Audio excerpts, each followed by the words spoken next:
ايوه فعلا، انا لقيت مشروب اغلى من الذهب، عشان لما يبقى المشروب ده بيرجع لك الكبد بتاعك جديد كأنك لسه مولود، وبيشتغل بكفاءة عالية ويطرد السموم منه. كمان المشروب ده مضاد طبيعي للالتهاب ومسكن طبيعي، كمان بيحسن من مستوى السكر والكوليسترول وعملية الهضم وبيرفع المناعة. يبقى فعلا الكركم اغلى من الذهب. هتاخد منه نص معلقة صغيرة على كوباية لبن او كوباية مية، وممكن تحليه بعسل او من المكمل الغذائي. ما تدخلهاش البيت لان ما فيهاش اي قيمه غذائيه ومليانه دهون مشبعه، هتسبب السمنه لابنك وهتسبب له كمان ارتفاع الكوليسترول، لان ببساطه كده لا فيها حديد ولا كالسيوم ولا فيها فوسفور ولا زنك ولا اي معادن مهمه، فبالتالي انت بتعرض ابنك في المستقبل للامراض المزمنه. والافضل انك تبدل الجبن المثلثات بالجبن الطبيعيه او اي نوع خالي من الزيوت النباتيه.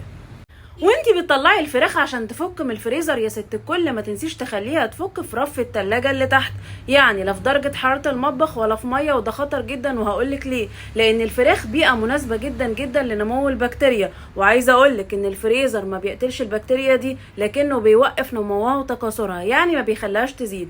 تيجي حضرتك تخليها تفك في درجة حرارة المطبخ او في المية، يعني بتساعد البكتيريا انها تزيد. فخلي بالك من صحتك وصحة عيالك، لان محدش هينفعك.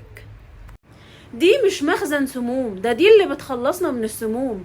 الكبد افضل مصدر للبروتين والفيتامينز والمعادن، كمان بتعالج الانيميا وبتقلل الشعور من التعب والاجهاد وبترفع المناعة. فكلها وانت مطمن، وبطلوا تطلعوا اشاعات.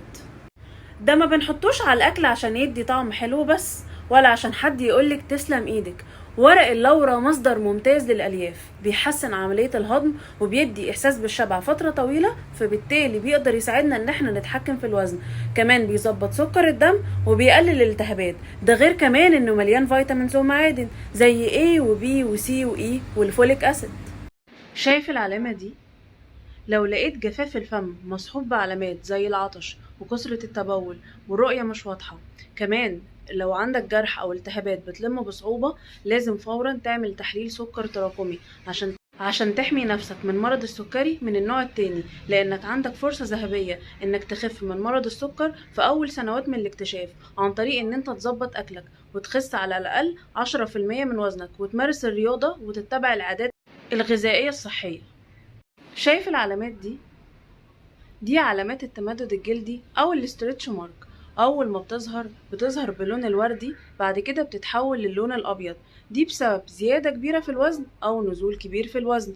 اول ما بتظهر نجري بسرعة نعالجها، لان لو سبناها للأسف علاجها بياخد وقت. نعالجها بالكولاجين الموجود في البقول والبروتين واللحمة اللي بيزود مرونة الجلد. كمان نشرب مية كويس جدا، وناخد الزنك اللي بيزود او بيعالج التئام الجروح وبيزود تماسك الخلايا في بعض. كمان ناخد فيتامين سي والاوميجا 3 الموجودة في السمك والمكسرات. ويا سلام بقى لو زودنا ترطيب الجلد بزيت الزيتون او جوز الهند او جل الصبار.